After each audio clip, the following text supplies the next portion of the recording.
చేస్తున్నాను. ఇకపోతే 5వ విషయానికి వస్తున్నాను. ప్రార్థనకు జవాబు పొందలేకపోవడానికి కలిగి 5వ కారణం ఏంటంటే మత్తయి సువార్త 6వ అధ్యాయం 12-14 వచనాలు చూడగలిగితే ఒక చక్కటి మాట మనకు కనిపిస్తూ ఉంది. మా రుణస్థులను మేము క్షమించునే ప్రకారము మా రుణములను కూడా క్షమించు. ఎప్పుడైనా ఇలా ప్రార్థన చేశామా? ఇతరుల అపరాధములను క్షమించుటకు నిరాకరించి మనం ఎప్పుడైనా ప్రార్థన చేశామా? దేవునికి స్తోత్రం. వినండి నా మాట వినండి. మనము ప్రార్థన చేస్తున్నాం, కానీ ప్రార్థన పొందలేకపోవడానికి గల 5వ కారణం ఏంటనంటే మనమంట ఎవరిని క్షమించమంటండి. మనల్ని ఏమో అందరూ క్షమించేయాలి, కానీ మనం ఎవరిని కూడా క్షమించం. మనల్ని అందరినీ విడిచిపెట్టేయాలి, కానీ మనం ఎవరిని కూడా అస్సలు విడిచిపెట్టను. మనకేమో ఒక రూలు, వాళ్ళకేమో ఒక రూలు కదండి. పైగా ఎన్ని గంటలకి? 10 గంటలు కరెక్ట్గా వచ్చేస్తాం మన దేవుని మందిరానికి. ఏం పట్టుకొని? బైబిల్ పట్టుకొని. ఏం పట్టుకొని? డ్రెస్ వేసుకొని. మామూలు డ్రెస్ కూడా కాదు, మనమే ఫస్ట్ ఉంటాం. కానీ ఈ వ్యక్తిలో ఉండేటువంటి పరిస్థితి ఏంటో తెలుసా? ఈడు ఎవరిని క్షమించడో, కానీ ఈయన మాత్రం అందరూ ఏం చేయాలి తెలుసా? క్షమించాలి. పాస్టర్ గారికి క్షమించేయాలి, సంఘ బిడ్డలకు క్షమించేయాలి.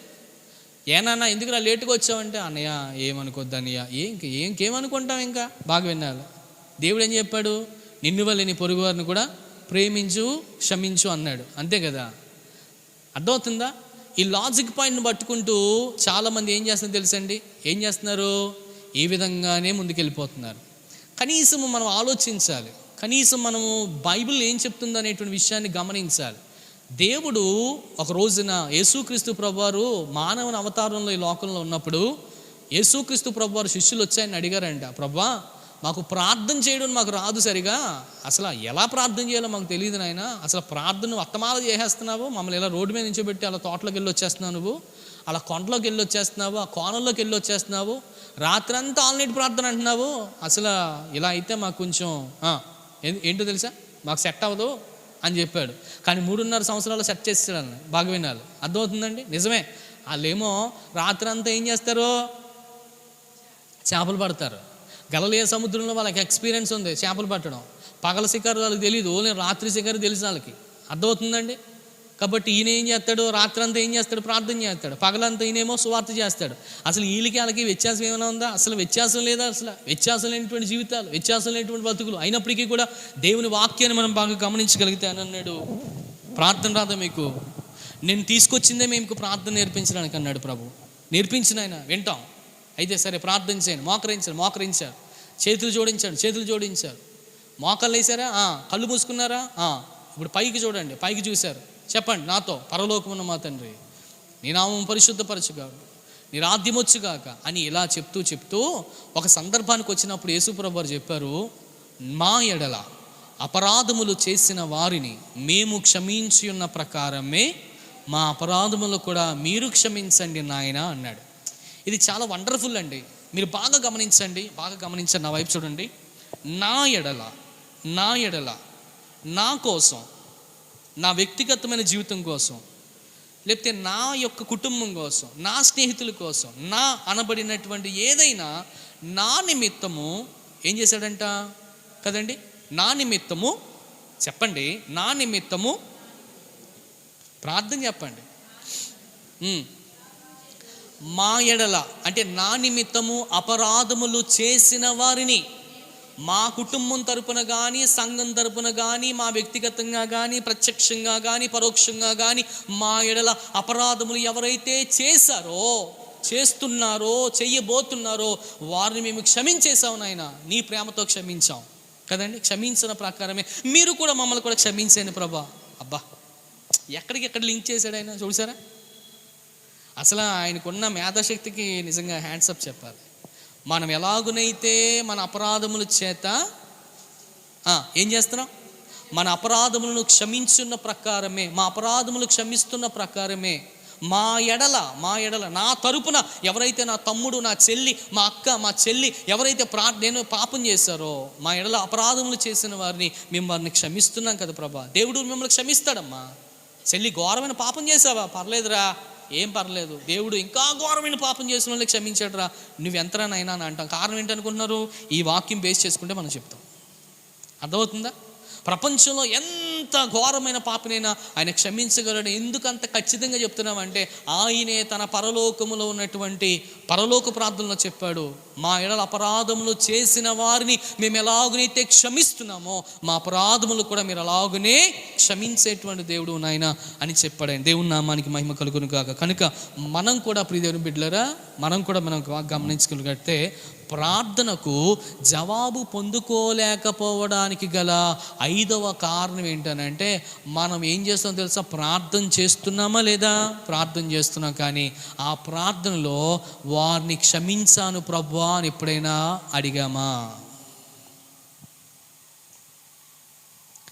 నా కుమారుడు నా కొరకు నాయన ఇలా అన్నాడు ప్రభువా, ఇగో నా కుమారుడు నన్ను ఇలా చేశాడు నాయన, అయినా నేను వాడిని క్షమిస్తున్నాను నాయన. నా భర్త నన్ను మోసం చేశాడు నాయన, అయినా నేను నా భర్తను క్షమిస్తున్నాను ప్రభువా. ఇగో నా తమ్ముడు నన్ను మోసం చేశాడు నాయన, నేను క్షమిస్తున్నాను నా తమ్ముడిని. ఇగో నాకు కలిగినటువంటి నా బంధుమిత్రులు అందరూ నన్ను కలిసి మోసం చేశారు, అయినా ఇదిగో నువ్వు నేర్పిన పరలోక ప్రార్థన నేను నోటితో చెప్పడం కాదు, మనసుతో చెప్తున్నాను ప్రభువా, నేను క్షమిస్తున్నాను, సంపూర్ణంగా నేను క్షమిస్తున్నాను. నేను క్షమించడానికి ఏ పార్టీ వాడిని ప్రభువా? నీవే నన్ను క్షమించావు కనుక నేను కూడా వారిని ఫ్రీగా క్షమిస్తున్నాను. అర్థమవుతుందండి? నీ లైట్ నా మీద పడింది కాబట్టి, నేను వెలుగుగా ఉన్నాను కాబట్టి నా వెలుగును కూడా నేను వాళ్ళకు కూడా ఇస్తున్నాను ప్రభా. ఎందుకంటే వాళ్ళు చీకట్లో ఉన్నారు కనుక, వాళ్ళు ఆ పాపంలో ఉండిపోయారు కనుక, మా కొరకు అపరాధములు చేశారు కనుక మిమ్మల్ని కూడా మేము ఏం చేస్తాం తెలుసా? క్షమిస్తున్నాం. మా ఎడల అపరాధములు చేసిన వారిని మేము క్షమించున్న ప్రకారమే మా అపరాధములు కూడా మీరు క్షమించుము అనే ప్రార్థన నీవు చేయగలిగితే 5వదిగా దేవుడు నీ ప్రార్థన కూడా ఆలకిస్తాడు. ఎప్పుడైనా నీవి ప్రార్థన చేసావా? ఎప్పుడైనా ప్రార్థన చేసామా? ప్రార్థనలో అందుకనే ప్రియ దేవుని బిడ్డలారా గమనించండి, మనం అంత మంచి ప్రార్థన చేస్తాం కదా, పరలోక ప్రార్థనలో చాలా అద్భుతమైన ప్రార్థన చేస్తాం. అరగంట ప్రార్థన చేస్తాం. అన్ని ప్రార్థనల కంటే పరలోక ప్రార్థన చాలా ఇంపార్టెంట్. ఎందుకు తెలుసా? ప్రభు నేర్పిన ప్రార్థన అది. మన ప్రార్థనలో ఒకవేళ స్వార్థాలు ఉండొచ్చేమో, మనలో ప్రార్థనలు ఏముండొచ్చు? విభేదాలు, కక్షలు, కార్పణ్యాలు, గర్వం ఉండొచ్చేమో. మనకు కలిగినటువంటి ప్రార్థన, అందుకే నేను అంటాను, మనకు ప్రార్థన చేయడం ఎవరికి రాదు, నాకు కూడా రాదు. దేవునికి స్తోత్రం. మనం నేర్చుకోవాలి. అందుకనే మనలాగే శిష్యులు అడిగారంటే, మాకు ప్రార్థన నేర్పించు ప్రభువా అని అడిగితే యేసు ప్రభు దగ్గరికి వస్తే, రండి కూర్చొని ప్రార్థన చేయండి. ఏ విధంగా చేయము అంటే, ఇంకో నాతో చెప్పండి అన్నాడంట. చూసారా? అందుకనే మనం గంట సేపు ప్రార్థన చేసినా, ఈ గంట సేపు ప్రార్థన చేసినటువంటి ప్రార్థన కంటే ఆ ప్రార్థన చాలా ఇంపార్టెంట్. ఎందుకు తెలుసా? పరలోక సంబంధమైన తండ్రి మనకు నేర్పిన ప్రార్థనలో మొత్తం ప్రపంచంలో ఉన్నటువంటి వారందరినీ కవర్ చేశాడు అక్కడ. అర్థమవుతుందా? ఆ ప్రార్థన చేయకుండా మనం ముగించకూడదు. ఆ ప్రార్థన లేకుండా చూద్దాం. అంటే ఉదాహరణకి ఏంటంటే, biryani, chicken biryani, mutton, prawns అన్నీ తినేసి సాంబారు, వైట్ రైస్, కూరలు అన్నీ తినేసిన తర్వాత లాస్ట్లో పెరిగేసుకోకపోతే ఎవరికైతే సాటిస్ఫాక్షన్ ఉండదో అలా మాట ఇది కూడా చివరికి. అర్థమవుతుందండి? కొంతమందికి పెరిగేసుకోవడం ఇష్టం ఉండదు లాస్ట్లో, అవునా కదా తమ్ముడు? కానీ నిజంగా చెప్పాలంటే ఇండియన్ ట్రెడిషన్ ఫుడ్ ప్రకారం మనం చూడగలిగితే, భారతదేశ ఆచార ప్రకారం చూడగలిగితే, పప్పేసి, ఉప్పేసి, నెయ్యేసి, ఏమేసి, వడేసి, చెప్పండి, సాంబార్ వేసి, కూర వేసి, ఏదో వేసి లాస్ట్ని పెరిగి అయిపోతే ఎలా ఉంటుందో అలా ఉంటుంది అన్నమాట. అంత ప్రార్థన చేసినప్పటికీ మనం ఏం ప్రార్థన చేయాలంటే, చివరిగా మనం ఏం చేయాలి తెలుసా? పరలోక ప్రార్థన చేయాలి. ఆ పరలోక ప్రార్థనలో ప్రభు అలా తన ప్రార్థన ఆలకిస్తాడు. దేవునికి స్తోత్రం. ఎప్పుడైనా ఇంకొక లాజిక్ పని చెప్తున్నాను, మనం గంట సేపు ప్రార్థన చేసాం కదా చెల్లి, గంట సేపు చేసాం కదా తమ్ముడు, ఎప్పుడైనా పరలోక ప్రార్థనలో ఆ మాట ఎప్పుడైనా సంబంధమైన మన ప్రార్థనలోకి ఎప్పుడైనా వచ్చిందా? ఒకసారి. అందుకని ఇక్కడ రాలేదు కాబట్టి అక్కడ పెట్టాడు. అది మనం ఏమైతే ప్రార్థనలు చేయలేమో అక్కడ మాత్రం అది చెయ్యాలని అక్కడ పెట్టాడు అన్నమాట. మీకు అర్థమవుతుందా? నిజంగా ఎప్పుడైనా ప్రభు నేను నన్ను క్షమిస్తున్నాను ఆయన, సంపూర్ణంగా క్షమిస్తున్నాను ఆయన, క్షమాపణ అనేటువంటిది ఉండదు మనకి, అందుకని అక్కడ పెట్టాడు. అక్కడ అర్థమవుతుందండి? దేనిన్నా క్షమిస్తాను కానీ ఏం చేయను? వేషధారణ క్షమించను అన్నాడు కదా, అలాగే దేనిన్నా క్షమిస్తాను కానీ ఆ వ్యక్తిగతమైనటువంటి వ్యక్తిని ఏమాత్రం కూడా, వాళ్ళ కోసం ప్రార్థన చేస్తాం కానీ మనసులో ఉంచుకుంటాం. ఎప్పుడు క్షమించామో వాడిని అప్పుడు విడిచిపెడతామన్నమాట. అయితే మనం విడిచిపెట్టే స్వభావం లేదు. వాడు కనిపించినప్పుడల్లా గుర్తు వచ్చేస్తూ ఉంటాడు. వాడు చేసిందంతా గుర్తు వచ్చేస్తూ ఉంటుంది, ఆవిడ చేసిందంతా గుర్తు వచ్చేస్తుంది. మామూలుగా వదలన్నమాట. అర్థమవుతుందండి? అప్పటి వరకు మర్చిపోతాం. దారులు ఎవరైనా ఎదురైనా, దారులు ఎక్కడైనా వాళ్ళు మనకి ఎదురుపడినా, ఎప్పుడైనా ఏదైనా వెంటనే అన్నీ ఫ్లాష్ బ్యాక్ వెళ్ళిపోతాం అన్నమాట. మరి అక్కడ పరలోకం ప్రార్థన చేసేసావు, అక్కడేమో ఈ ప్రార్థన చేసేసావు. అంటే నువ్వేం చేస్తున్నావు అంటే నువ్వు విడిచిపెట్టడం లేదు. విడిచిపెడితేనే దేవుడు తగిన కాల సమయంలో నీకు ఉత్తరం ఇస్తాడు. అందుకని నీ దేవుడు నీ ప్రార్థన ఆలకించడం లేదు.